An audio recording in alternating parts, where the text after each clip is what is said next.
Halo semua, kembali lagi bersama saya, Faris Yudra Gifari, praktisi SEO dengan beberapa tahun pengalaman dan hobi bermain bola di akhir pekan. Kali ini kita akan mengetahui tentang struktur URL yang bagus untuk SEO.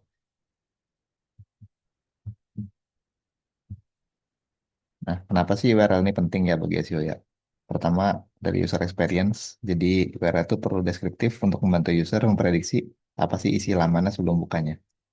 Terus, kemudian juga untuk bagi bot, jadi struktur yang simple itu memudahkan bot untuk memahami URL-nya atau page-nya. Terus branding dan navigasi memudahkan user untuk mengingat link dan membantu optimasi link internal. Jadi lebih mudah aja untuk nanti pasang internal link atau bahkan external link. Nah, struktur yang bagus itu pertama adalah singkat dan padat. Kalau dari studinya Backlink O, itu panjang URL pada ranking 1 sampai 3 di SERP itu kira-kira 50 sampai 57 karakter aja. Nah, kalau udah terlalu panjang itu ya sering terpotong dan tentunya bikin direct channel itu potensinya berkurang karena orang kan ngetik langsung di URL. Terus atas deskriptif juga, gunakan kata yang dilokalkan sesuai audiens target atau URL bisa jelasin konteks lamanya tanpa harus membukanya. Nah, struktur yang jelek itu contohnya gini nih. Emang asal selalu apa aja dulu gitu-gitu. Nah, itu nggak jelas yang nggak deskriptif. Nah, jadi jangan bikin URL seperti ini. Terus kalau bisa sematkan keyword juga dengan target, tapi jangan masa juga. Ini bisa bantu mesin pencari untuk memahami topik Anda, tapi tetaplah natural dan jangan dipaksakan. Terus gunakan hip hands, itu yang min gini, kayak tanda minus. Ini rekomendasiin tanda hubung ini sebagai pemisah. Bukan, jadi jangan pakai underscore. Terus ya huruf kecil aja. Dari kapitalisasi karena server bisa aja bedain huruf besar dan kecil, kayak sensitif. Jadi kalau bikin URL pakai huruf kecil aja, nggak usah pakai huruf kapital. Terus URL harus pakai HTTPS, tentu saja ini udah jadi standar dan ini bagian dari security juga. Nah, terus ikutin panduan RFC 3986. Jadi jangan gunain karakter yang aneh-aneh, huruf yang non alfabet atau bahkan emoji dalam struktur URL-nya. Gunakan karakter yang diizinkan untuk menghindari error pada browser atau crawler. Jadi tips paling mudahnya adalah pakai alfabet aja. Nah, gimana kalau tanggal? Nah, kalau saran saya sebenarnya saya tipe yang nggak usah pakai tanggal sih.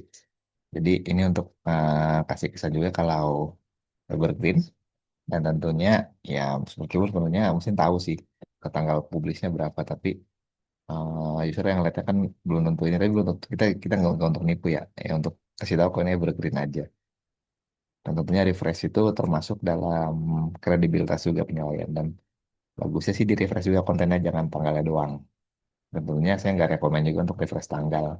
Makanya lebih baik memang nggak usah pakai tanggal dan biar pakai tanggal itu juga lebih singkat. Nah, gimana kalau strukturnya diganti? Boleh nggak? Ya boleh aja, tapi resikonya tinggi. Kalau mau permaling itu bisa menyebabkan ribuan broken link dan butuh usaha besar. Contohnya dulu saya pernah ganti tanggal dari permaling strukturnya, akhirnya banyak 800 broken link, bayangin. Akhirnya saya balikin. Jadi harus hati-hati kalau mau ganti struktur URL-nya. Jadi untuk URL ini bagusnya yang singkat-singkat aja. Bagusnya di bawah 60 karakter.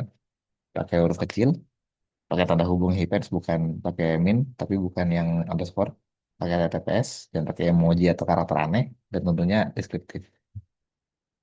Jadi struktur URL yang SEO friendly atau yang bagus untuk SEO ini gak cuma bagus untuk mencari tapi juga memudahkan user dan efektifkan pekerjaan pemilik website, baik itu nanti mau migrasi mau redirect, buat user juga lebih mudah untuk dapat bisa akses lebih mudah dan tentunya potensi dari channel lebih tinggi. Ya, segitu manfaatnya. Semoga video ini bermanfaat. URL-nya tolong ya bisa lebih bagus dan deskriptif. Semangat untuk semua praktisi SEO. Sampai jumpa di video berikutnya.